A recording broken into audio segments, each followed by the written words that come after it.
Bonjour à toutes et à tous, soyez les bienvenus. Je vous invite une nouvelle fois à parcourir les rives du bassin méditerranéen pour revivre l'actualité de la semaine, mais aussi découvrir des sites uniques au décor grandiose, vous verrez. Auparavant, nous rejoindrons l'Algérie qui vient de réélire Abdelaziz Bouteflika pour un 4e mandat. L'occasion pour nous de s'intéresser aux investissements français dans le pays.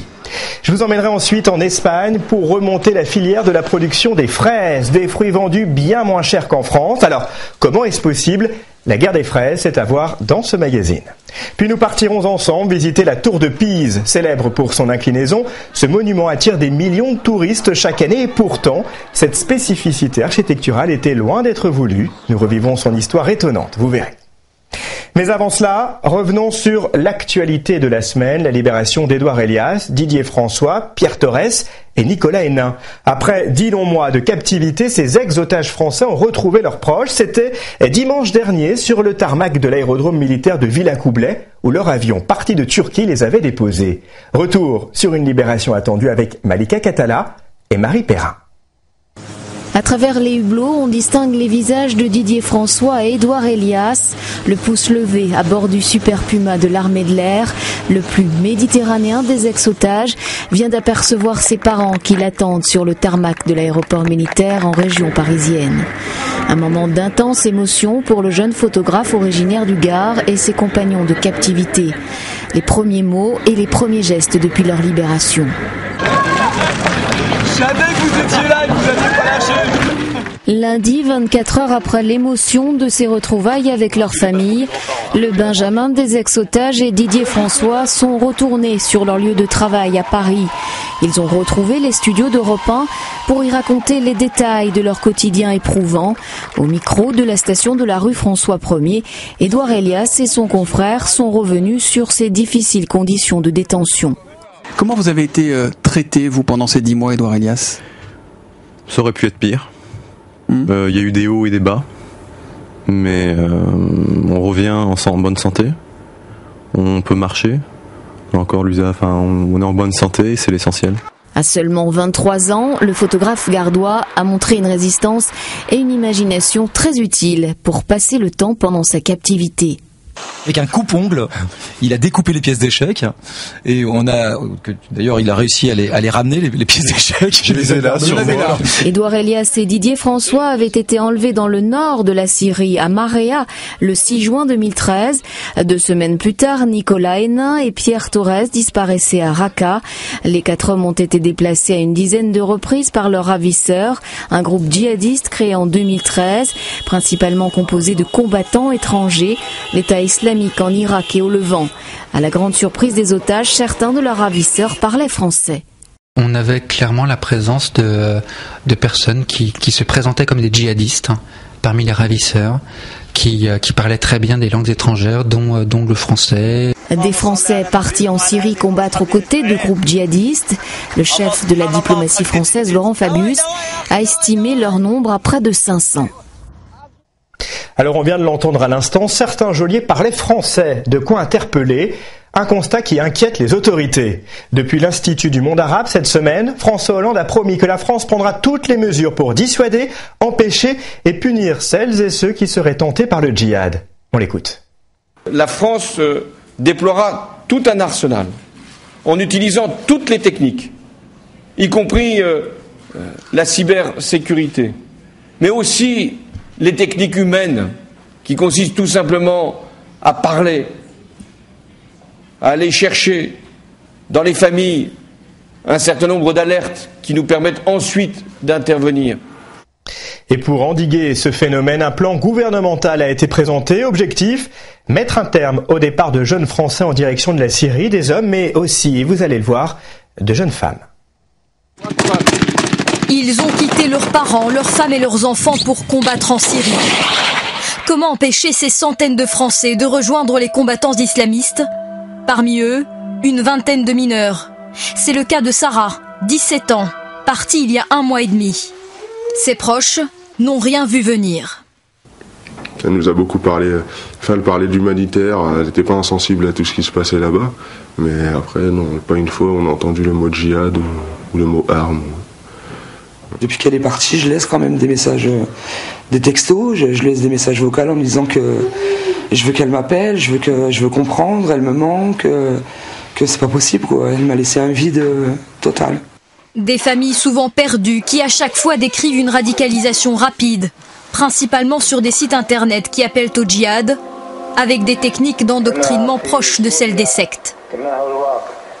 L'enfant perd ses souvenirs, oublie son identité, ne raisonne plus, mais se met à réciter par analogie et se coupe de tous les autres.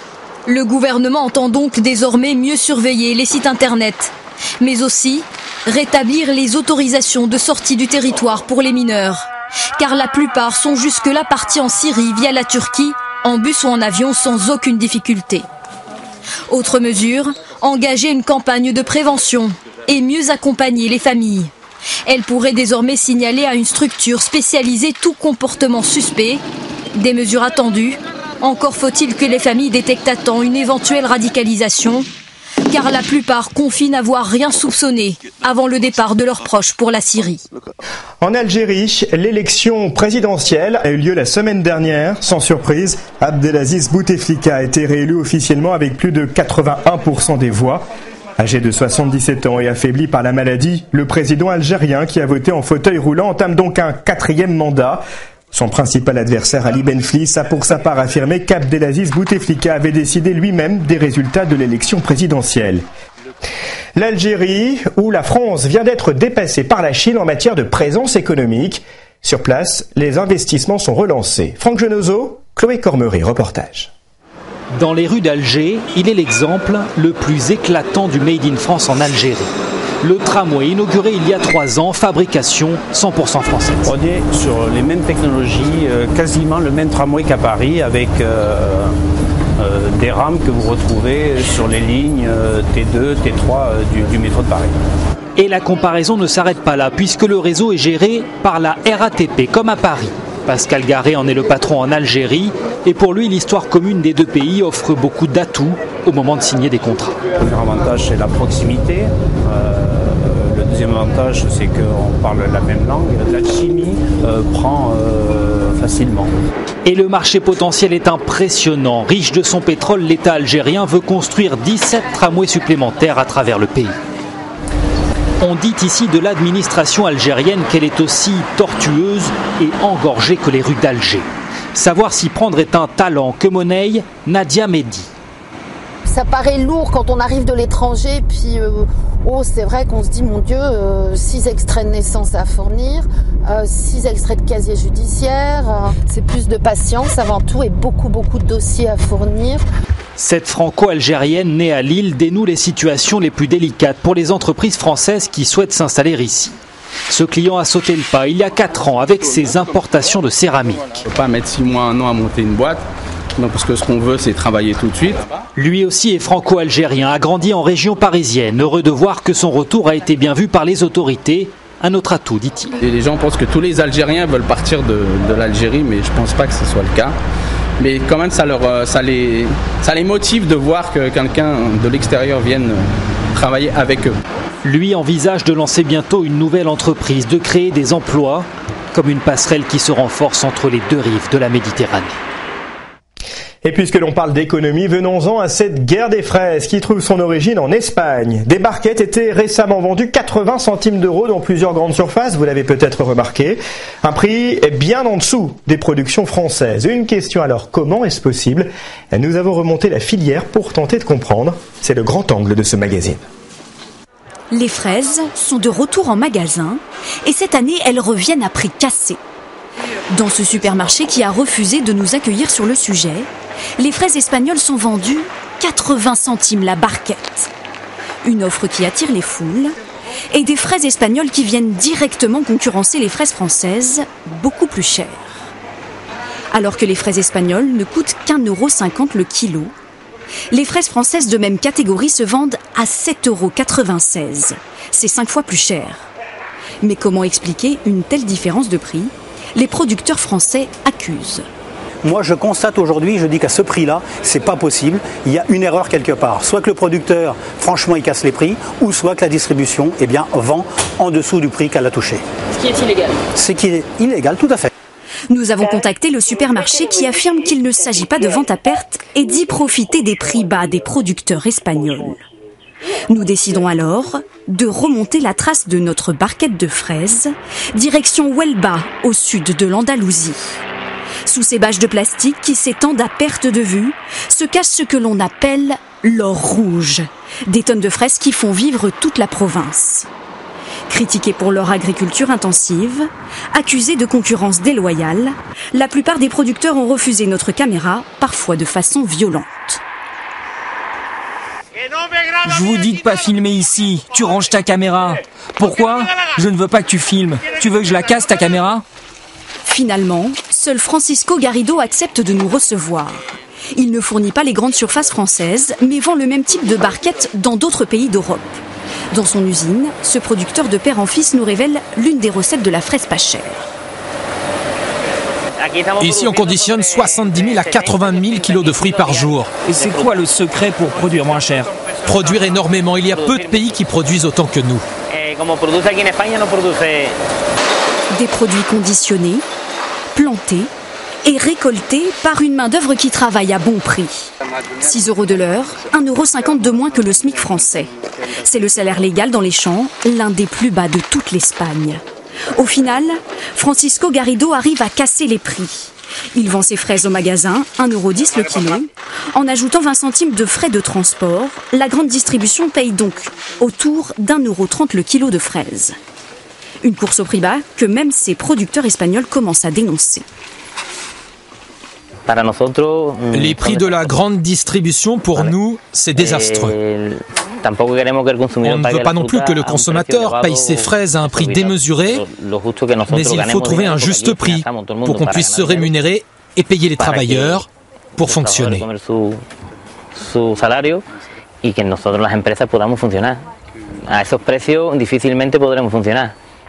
Des prix sur lesquels les producteurs français se disent incapables de s'aligner. Comme dans cette exploitation du sud-ouest de la France, ici on produit de la gariguette vendue près de 8 € le kilo en magasin, beaucoup plus cher qu'en Espagne. On n'est pas capable de faire des prix pareils. On ne sera pas capable. Non, ou alors on va baisser en qualité, c'est pas le but. Entre le coût de la main-d'œuvre, l'investissement dans des installations hors sol ou encore le chauffage, les producteurs estiment qu'ils ne pourront pas mener la bataille des prix. Et après la production de fraises, intéressons-nous à une production 100% méditerranéenne, l'huile d'olive. Celle-ci était à l'honneur il y a quelques jours à Sainte-Lucie de Talano, c'est en Corse du Sud. À cette occasion, les producteurs palestiniens étaient invités. La concrétisation d'un jumelage entre cette commune corse et celle de Der Istia en Cisjordanie. Reportage Marie-Françoise Stéphanie, Sandrine Estrade. On les mettait là-dessus. On en mettait 4, 5, 6, après on mettait une plaque. Et après, on mettait ça là. Cet homme travaillait dans ce moulin il y a 30 ans et explique au maire du village palestinien comment l'huile d'olive était pressée. On récupérait la pâte dans le petit tonneau qu'on a ici, on les mettait dans les scourtins et on mettait sur les presses. Meule de pierre, pressoir, c'était le même système en Palestine. À l'époque, ça se faisait de la même façon. Mais aujourd'hui, ce sont des moulins à centrifugeuse. Le maire de Der Istia, commune de Palestine de 3000 habitants, est venu échanger les savoir-faire en matière d'huile d'olive. La délégation espère trouver un soutien politique auprès du maire de Santa Lucia di Talano. L'objectif ? Exporter l'huile d'olive et d'autres produits palestiniens. Produire dans cette zone occupée est un combat quotidien. Nous souffrons beaucoup de l'occupation qui confisque nos terres. Nous attendons que le monde nous aide à en finir avec l'occupation pour vivre normalement de notre agriculture. Der Istia en Palestine et Santa Lucia di Talano devraient bientôt sceller un jumelage. Une volonté d'ouverture vers la Méditerranée d'une manière générale, envers un peuple qui souffre et qui est en recherche de sa terre, mais quelque part c'est aussi un message de paix que nous voulons communiquer à d'autres parce que la Méditerranée a véritablement besoin de paix. Un message de paix pour les oliviers palestiniens, qu'ils ne soient plus déracinés ou confisqués par des Israéliens, mais deviennent un jour centenaires comme ceux de Santa Lucia di Talano. Il est temps désormais de prendre l'air, loin de l'agitation du monde. Alors installez-vous confortablement. Je vous emmène à Marseille, le temps d'un week-end idéal pour visiter la ville, mais aussi et surtout goûter à ses spécialités. Parmi elles, bien sûr, la fameuse bouillabaisse, de la pêche à l'assiette, dégustation en compagnie de Fernandel. Fernandel, la bouillabaisse, première fois. Pour faire une bonne bouillabaisse, il faut se lever de bon matin. Préparer le pastis. Fernandel avait raison. La bouillabaisse est une aventure qui commence aux aurores. Départ du Vieux-Port, direction le large, le long des Calanques, pour une partie de pêche entre copains. Ses amis marseillais recherchent des poissons de roche, ceux de la bouillabaisse. Sorti faire une promenade. Ils utilisent un palangre, une ligne de 40 mètres avec 5 hameçons. On sait jamais sur quoi on tombe. Mais depuis 5 heures ce matin, ça ne mord pas du tout. Eh ben, y a rien. Vous désespérez pas d'en prendre? On désespère pas. Jamais la pêche. Regardez, on est dans un cadre magnifique. Même sans prendre de poisson, des fois, c'est déjà un plaisir d'être là. Sans rancune donc, sauf qu'à quelques mètres de là, Vous avez pris quelque chose? un autre bateau a connu beaucoup plus de succès. 1,5 kg chacun, et c'est bon. Mais Pierre et ses amis ont plusieurs cartes en main. Cette fois, ils sortent les cannes. Les résultats sont immédiats. Ah ben les gars, il y a quelque chose. Hein. Ah, bien. 2 sarins, doublé de sarins. Trop beau. Des sarans, on en trouve parfois dans la bouillabaisse, mais la pêche est trop maigre aujourd'hui. Le festin attendra. Pour faire une bonne bouillabaisse. La Méditerranée, les ports de Marseille, c'est là que l'histoire de la bouillabaisse s'écrit. Autrefois, les pêcheurs et leurs familles mangeaient les invendus. Les plus beaux poissons étaient apportés au restaurant. Celui-ci est spécialisé dans la bouillabaisse depuis 62 ans. Dans la bouillabaisse, on a 5 poissons. On a la rascasse ou le chapon, la galinette, qu'on appelle ça dans le sud, sinon ça s'appelle le rouget grondin, la vive, le turbo ou Saint-Pierre, ça dépend, et du congre. 5 poissons de Méditerranée accompagnés d'un bouillon, lui aussi très provençal. Pastis, c'est très important dans la bouillabaisse quand même. Ce bouillon a déjà mijoté pendant 3 heures. Il va maintenant passer 15 minutes à feu vif. Le pastis, le fenouil, la tomate, c'est tout le sud, c'est de la couleur et du goût. Et c'est lorsque la cuisson se termine Parfait. que l'on découvre l'un des secrets de la bouillabaisse. À partir du moment où ça commence à bouillir fort, on baisse. D'où le nom, quand ça bout, on baisse. Voilà. Philippe et Annick viennent de région parisienne. Lui connaît déjà la bouillabaisse. On vient faire allégeance à Marseille. Elle découvre le rituel. D'abord le bouillon, les croûtons de rouille, puis les poissons découpés sous les yeux des clients. Dégustation, Annick et Philippe sont ravis. Je trempe mes petits poissons, comme on m'a dit de faire. J'ai bien étudié la façon. Et alors, est-ce que c'est bon? Ah bah c'est délicieux. Très très bon, très très bon. La façon de la déguster, la présentation au fur et à mesure, c'est vraiment extraordinaire. Modeste repas de pêcheur hier, plat de luxe aujourd'hui. 50 € par personne pour une bouillabaisse ici. Le prix de la qualité, des saveurs de Marseille et d'un cadre exceptionnel. Autre cadre exceptionnel, autre trésor de la Méditerranée, le parc national de Porquerolles. Un décor idéal pour tester une nouvelle application dédiée au smartphone. D'un simple clic, celle-ci fournit aux plaisanciers une cartographie des fonds marins le long du littoral méditerranéen afin d'éviter de jeter l'ancre sur les posidonies, une herbe sous-marine protégée et trop souvent arrachée. Mode d'emploi avec Sophie Acarias et Gilles Guérin. On se base sur les couleurs.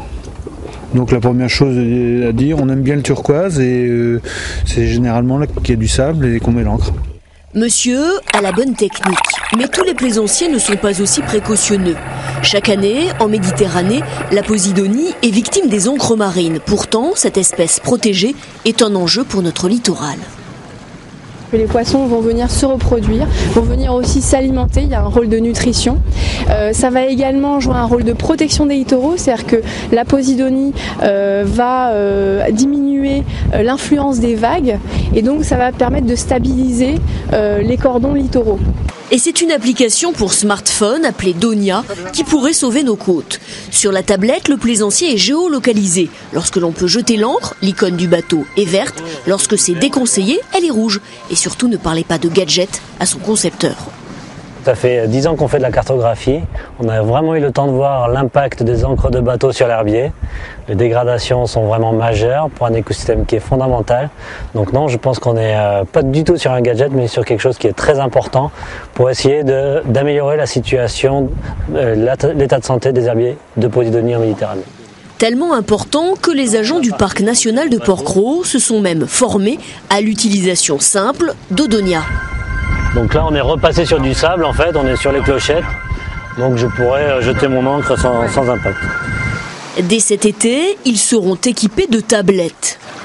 Un outil comme ça, notamment en pleine nuit, une personne qui est un petit peu en perdition, qui cherche une zone de mouillage, en pleine nuit, cet outil sera en mesure de lui indiquer, ou par gros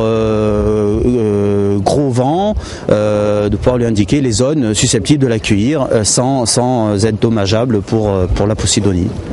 Un outil pédagogique que son concepteur cherche à faire connaître. Donia est gratuite. Cette appli est disponible pour l'ensemble des côtes françaises de la Méditerranée. Bref, aucune raison de risquer les 30 000 € d'amende que peut coûter le délit de destruction d'espèces protégées. Oui, mieux vaut être vigilant, en effet. Allez, poursuivons notre voyage sur les rives de la Méditerranée, direction Pise, en Italie, évidemment. Rien que le nom de la ville nous renvoie à la célèbre tour. Une tour penchée, achevée au XIVe siècle, mais au départ, cette inclinaison n'était absolument pas voulue. Il s'agissait en fait d'une erreur de conception, un défaut devenu au fil des ans un joyau. Retour sur cette histoire peu ordinaire avec Renaud Bernard et Gianna Messina. Pour la photo souvenir, elle stimule toujours l'imagination de ceux qui viennent la voir, et parfois de très loin. Décale un petit peu ton coude, voilà. Une anomalie architecturale, la tour de Pise penchée vers le sud depuis près de 850 ans. Elle est penchée de 4 mètres, donc c'est impressionnant.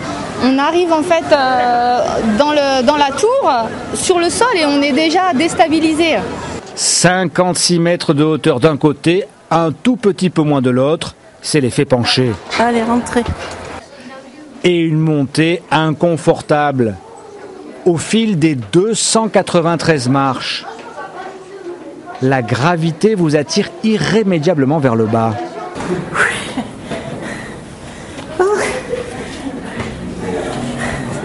C'était marrant d'avoir l'impression d'être de travers, quoi, comme si c'était nous. Les grilles ont été posées pour empêcher les accidents. L'accès est limité, pas plus de 40 visiteurs et on ne peut rester qu'un quart d'heure au sommet. La tour de Pise penche depuis la fin de sa construction, le 23 mai 1367 exactement. À l'époque, personne n'avait pensé que le sable et l'argile sur lesquels elle repose seraient trop meubles pour ces 14 500 tonnes de marbre de Carrare. Il aura fallu attendre plus de 6 siècles pour que des travaux soient entrepris, pour empêcher son effondrement. Les visites guidées sont suspendues, place aux maçons. 11 ans d'efforts, de consolidation des fondations. On pompe l'argile d'un côté, on injecte du ciment de l'autre. Pour enrayer le phénomène, on va jusqu'à sangler la tour avec des bretelles d'acier. Nous sommes en 2001. La nouvelle est officielle, la tour de Pise est sauvée. Elle a été redressée de 50 cm. Et nous ne sommes pas place des miracles à Pise pour rien. L'été dernier, sans aucun travaux supplémentaires, cet ingénieur a constaté un nouveau redressement. Nunziante Squilla l'a mesuré avec son télémètre au millimètre près. Les valeurs que l'on relevait en 2002 à la fin des travaux marquaient 10. Aujourd'hui, c'est redescendu autour de 8. Cela veut tout simplement dire qu'elle s'est redressée de 2 cm. À cela, pas de véritable explication, mais selon l'ingénieur, la tour est en fait en mouvement perpétuel. Quand le soleil frappe la face sud de la tour, celle qui penche, les parois se dilatent et elles se redressent un peu. Pourtant, à Pise, redresser les ruines, c'est quasiment une spécialité. Au pied de la tour, il y a le dôme. Le voici restauré aujourd'hui. Il revient de très loin. 1943, les bombardements américains jettent l'église gothique à terre et avec ses fresques du XIIIe siècle. Voici leur renaissance, 70 ans après. 2000 mètres carrés qui retracent la Genèse et l'Ancien Testament. Pour y parvenir, les conservateurs ont déployé des trésors d'imagination. Ils ont utilisé de l'eau sale, gorgée de bactéries. Le rôle de ces organismes microscopiques, ronger l'école qui attachait les fresques aux pans de murs détruits, pour les reconstituer ensuite morceau par morceau comme un puzzle. Un travail de patience réalisé par Stefano Lupo. On y est presque. On a commencé en 2005 pour regrouper les scènes restaurées. On a reconstitué 2/3 des fresques.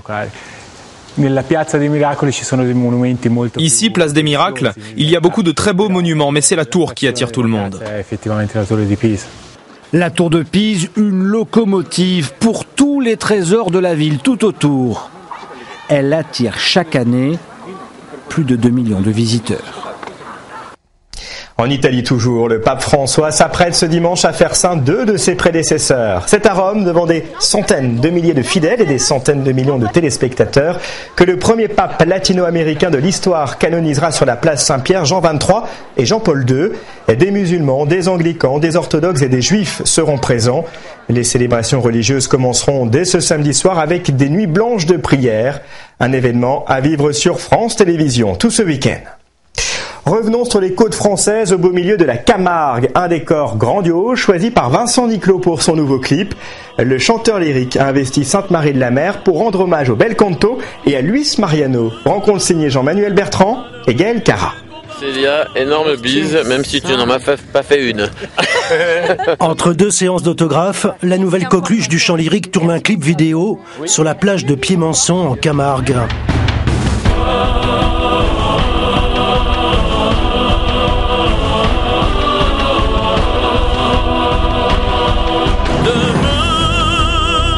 C'est en milieu naturel que Vincent Niclot interprète son dernier single, Cavalier, tiré de l'album Louis, en hommage bien sûr à Luis Mariano. Ce qui me séduit, c'est la voix évidemment qu'il avait, mais aussi c'est un répertoire très solaire, un peu exotique, très large. Ça passe aussi bien de morceaux de bel canto à de la musique pop. Et donc moi j'ai essayé à travers l'album Louis de retracer un petit peu tout ça en passant par les Inévitables Mexico, la Belle de Cadiz, parce que c'est incontournable. Vincent, reste là, tu es. Donc là on lock tout, on est d'accord. Le beau gosse du chant lyrique s'est pris au jeu. Une journée de tournage pour un clip qui n'excédera pas 2 minutes au milieu des chevaux camarguais. Entre 2 averses et avec des animaux capricieux, le chanteur à succès s'est amusé à relever le défi. Des chevaux, c'est pas des chiens, des petits chiens. Donc oui, bien sûr, ils se sont échappés plusieurs fois. Après c'est une averse, après c'est déjà compliqué de faire un clip en extérieur, mais là c'est ce qui va peut-être faire aussi que ce clip va être différent des autres et j'espère à la hauteur de nos espérances. Vincent Niclot débute sa tournée hexagonale dans la région PACA. Une première date le mois prochain à Aix, puis il chantera à Nice et à Marseille.